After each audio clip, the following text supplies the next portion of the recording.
Hello friends, आप सभी का स्वागत करता हूं आपके अपने YouTube channel target teacher exam में स्टडी पे। दोस्तों, आज इस वीडियो में बात करेंगे सुपर टेट के अंतर्गत शिक्षण कौशल, जिसका लेक्चर नंबर 2 है। तो दोस्तों, वीडियो शुरू से अंत तक देखिएगा। वीडियो आपके लिए बहुत ही इंपॉर्टेंट होने वाला है। दोस्तों ऐसे सुपर टेट की तैयारी आपके अपने इसी चैनल पर कराई जा रही है, जिसमें बाल मनोविज्ञान के और जीवन कौशल के चार वीडियो अपलोड कर लिए गए हैं। इसका दूसरा लेक्चर है। तो दोस्तों, आप सभी से रिक्वेस्ट करना चाहूँगा, दोस्तों आप चैनल पर पहली बार विजिट कर रहे हैं या अभी तक आपने चैनल को सब्सक्राइब नहीं किया है तो प्लीज़ सब्सक्राइब करिए, साथ में बेल आइकन को प्रेस कर लीजिए, जिससे आने वाली वीडियो की नोटिफिकेशन आपको शीघ्र ही मिल सके। तो दोस्तों, ज़बरदस्त बिंदास तैयारी कराई जा रही है। तो चलिए दोस्तों, वीडियो शुरू करते हैं। दोस्तों, ऐसी वीडियो की पीडीएफ प्राप्त करने के लिए हमारे टेलीग्राम चैनल से जुड़िए, आपको लिंक डिस्क्रिप्शन बॉक्स में मिल जाएगी। तो चलिए दोस्तों, वीडियो शुरू करते हैं। तो दोस्तों, आज बात करेंगे शिक्षण सूत्र।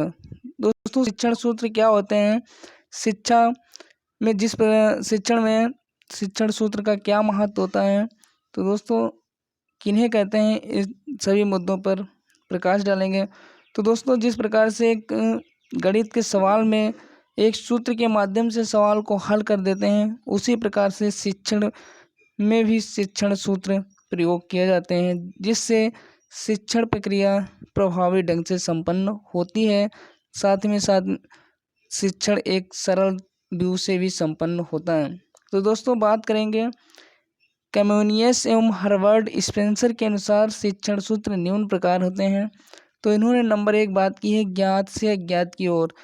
तो दोस्तों, इन्होंने कहा है कि बच्चे को सर्वप्रथम हमें इस हिसाब से पढ़ाना है, वो ज्ञात, उसको जिस विषय वस्तु को पढ़ाया जा रहा हो उस विषय वस्तु को पहले से वो ज्ञान ज्ञात हो, उसको ऐसी विषय वस्तु की ओर ले जाया जाए जहाँ वो उसको विषय वस्तु के बारे में जानकारी नहीं हो, तो जिससे बच्चे में रुचि उत्पन्न होगी, सीखने के लिए लाहित होगा। तो जिससे क्या होगा, शिक्षण प्रक्रिया प्रारंभ में एक अच्छे ढंग से संपन्न होगी। तो दोस्तों, इन्होंने एग्जाम्पल दिया है, एक पेन का दाम बताकर 5 पेन का दाम ज्ञात करवाना। तो नेक्स्ट है सरल से जटिल की ओर। पहले अक्षर फिर मात्रा। दोस्तों, कहने का मतलब पहले छोटा बड़ा ऐसे पहले अक्षरों का ज्ञान कराया जाए, सरल से जटिल की ओर, फिर उसकी मात्राओं का ज्ञान कराया जाए। जब दोस्तों कहने का मतलब मात्राओं का ज्ञान हो जाएगा, उसके बाद में जो बालक है वो वाक्य की रचना करना सीख जाएगा। तो दोस्तों, ऐसे अगर ज्ञान कराया जाएगा तो इसे कहा जाएगा सरल से जटिल की ओर। तो दोस्तों, नेक्स्ट बात करेंगे मूर्त से अमूर्त की ओर। तो दोस्तों, इसमें क्या होता है, जो बच्चे के दैनिक जीवन या उसके वातावरण में उपलब्ध होता है, उसे दिखाते हुए शिक्षण प्रक्रिया को जो संपन्न किया जाता है, तो वहाँ पे मूर्त से अमूर्त की ओर कहा जाएगा शिक्षण सूत्र। इसमें ईमानदारी, विद्यार्थियों का उदाहरण ईमानदारी समझाना। दोस्तों, ईमानदारी कहने का मतलब ईमानदारी दिखाई नहीं पड़ती, तो उसमें ईमानदार विद्यार्थी का उदाहरण देते हुए ईमानदारी समझाना, जिससे मूर्ति से अमूर्त की ओर शिक्षण सूत्र प्रयोग होगा। नेक्स्ट है दोस्तों, प्रत्यक्ष से अप्रत्यक्ष की ओर। पहले कहानी के किरदार आदि पूछकर फिर पाठ मिलने वाली सीख के बारे में पूछना। तो दोस्तों, कहने का मतलब पहले कहानी के किरदार आदि पूछकर, पहले कहानी जब किसी विषय वस्तु को पढ़ाया जाए, फिर जैसे आपने किसी कहानी विषय वस्तु को पढ़ाया, पहले पूछा कि बेटा इस कहानी में कितने किरदार थे, तो वो बताएगा 5 थे या 4 थे, 3 थे। तो फिर आप पूछते हैं उससे, बच्चे इस कहानी से आपको क्या लाभ मिला, तो फिर वो बच्चा हो सकता बता दे। एकदम आप पूछेंगे तो थोड़ा तो हो सकता वो बताने में दिक्कत महसूस करे। तो इसलिए प्रत्यक्ष से अप्रत्यक्ष की ओर शिक्षण सूत्र का इसमें प्रयोग होता है। नेक्स्ट है विश्लेषण से संश्लेषण की ओर। विशिष्ट उदाहरण देकर नियम को समझाना।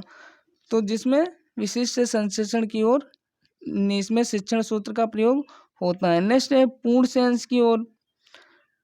तो पूरी कहानी बताकर विभिन्न भागों से प्रश्न पूछना।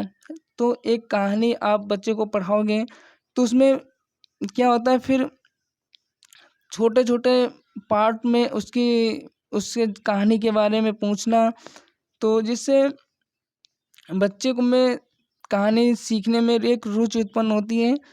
तो दोस्तों शिक्षण प्रक्रिया एक अच्छे ढंग से संपन्न होती है। नेक्स्ट नंबर 7 बात करेंगे विशिष्ट से सामान्य की ओर। इसमें क्या होता है दोस्तों, विभिन्न घरेलू पशुओं उदाहरण देकर यह सामान्य निष्कर्ष निकालना कि सभी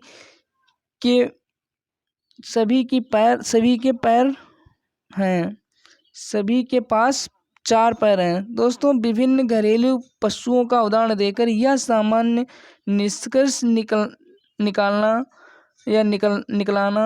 कि सभी के पास 4 पैर हैं। तो दोस्तों घरेलू वस्तुओं का उदाहरण आप देंगे तो बच्चे को विशिष्ट से सामान्य की ओर अच्छे से जानकारी प्राप्त होगी। तो नेक्स्ट बात करेंगे दोस्तों, नंबर 8 है अनिश्चित से निश्चित की ओर। दोस्तों इसमें क्या होता है, सभी विकल्पों में से किसी एक का चयन करना। विभिन्न विकल्पों में से किसी एक का चयन करना, अनिश्चित से निश्चित की ओर। नेक्स्ट बात करेंगे मनोवैज्ञानिक से तार्किक की ओर।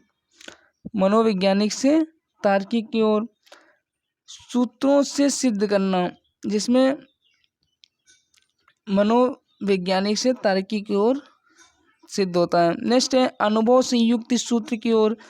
दोस्तों अनुभव के माध्यम से जब सीखना, तो अनुभव से युक्त सूत्र की ओर जब ऐसे दोस्तों इसको या सूत्र की ओर भी कहते हैं। तो दोस्तों अनुभव क्या होता है, जैसे सेब का गिरना देखकर गुरुत्वाकर्षण का नियम देना। तो दोस्तों जिस प्रकार से न्यूटन ने सेब को नीचे गिरते हुए पेड़ से देखा, फिर उन्होंने काफ़ी गहन विचार के बाद में, प्रयोग के बाद में गुरुत्वाकर्षण का नियम देना। तो दोस्तों इस हिसाब से अगर इस बच्चा सीखता है तो इसमें अनुभव से युक्त या इसे सूत्र की ओर भी कहते हैं। अब बात करेंगे नेक्स्ट है प्रकृति का अनुसरण। दोस्तों शिक्षण वास्तविक दशाओं में हो, कहने का मतलब दोस्तों शिक्षण बालक की वास्तविक प्रकृति में होना चाहिए। नेक्स्ट है शिक्षण के सिद्धांत। तो दोस्तों शिक्षण के मूलभूत सिद्धांत हैं। नंबर 1 है प्रजातांत्रिक मूल्यों का सिद्धांत। इसमें दोस्तों क्या होता है, पक्षपात रहित शिक्षण। दोस्तों प्रजातांत्रिक मूल्यों का सिद्धांत शिक्षण में दोस्तों क्या होता है, पक्षपात नहीं होना चाहिए। दूसरा है जीवन से जोड़ने का सिद्धांत।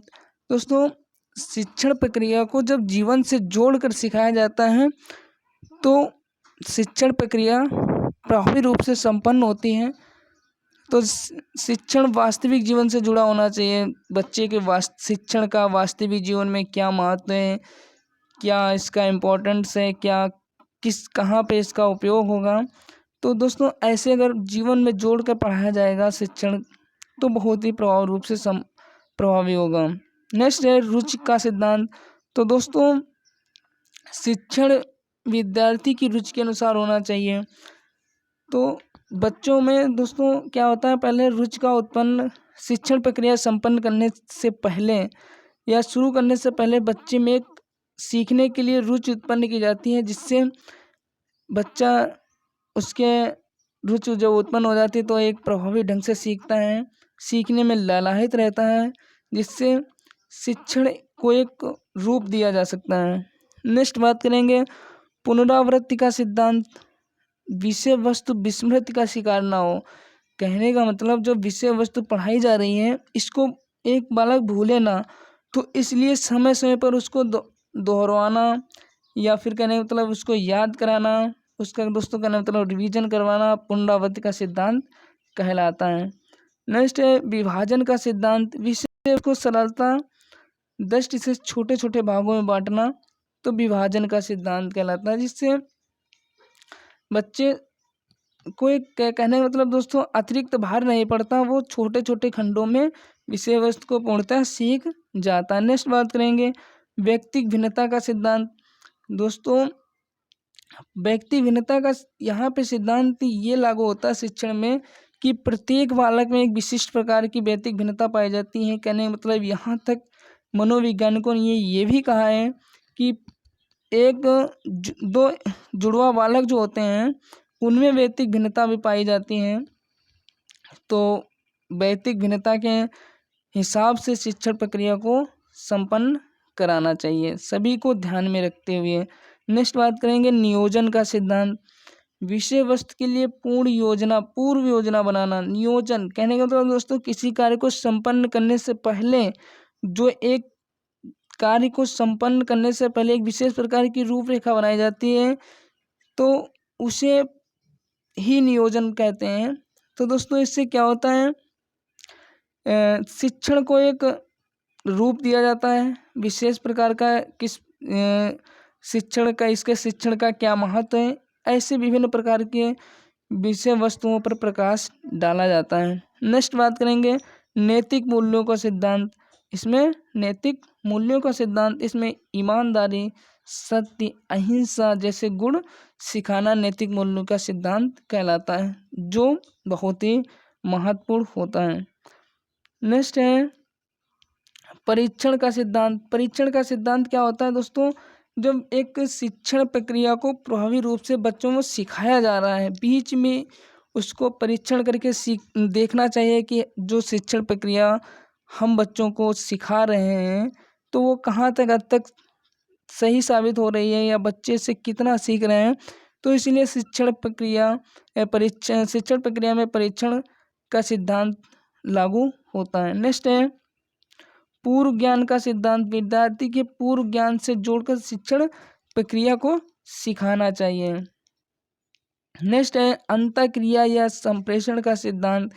इसमें दोस्तों क्या होता है, शिक्षण के दौरान शिक्षक विद्यार्थी दोनों अंतःक्रिया करके शिक्षण प्रक्रिया को संपन्न बनाते हैं, तो वो शिक्षण प्रक्रिया एक कहने मतलब सार्थक होती हैं।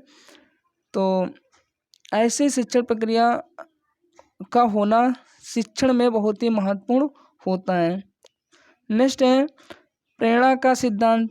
तो दोस्तों विद्यार्थियों में रुचि एवं जिज्ञासा जागृत करके अधिगम के लिए प्रेरित करना प्रेरणा का सिद्धांत कहलाता है।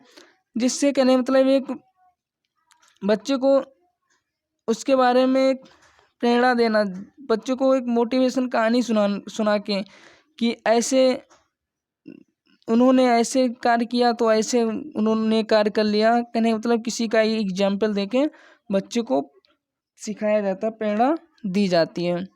तो दोस्तों ये छोटा सा शिक्षण सूत्र और शिक्षण के सिद्धांत थे। तो दोस्तों छोटा सा वीडियो आप सभी को कैसा लगा, तो दोस्तों आशा करता हूँ आप सभी को वीडियो अच्छा लगा होगा। तो दोस्तों जाते जाते फिर आप सभी से एक बार निवेदन करना चाहूँगा, दोस्तों अभी तक आपने चैनल को सब्सक्राइब नहीं किया है तो प्लीज़ सब्सक्राइब करिए, साथ में बेल आइकन को प्रेस करिए। तो दोस्तों अपने सुझाव कमेंट के माध्यम से ज़रूर बताइए वीडियो कैसा लगा। तो फिर मिलते हैं नेक्स्ट वीडियो में, तब तक के लिए जय हिंद, जय भारत।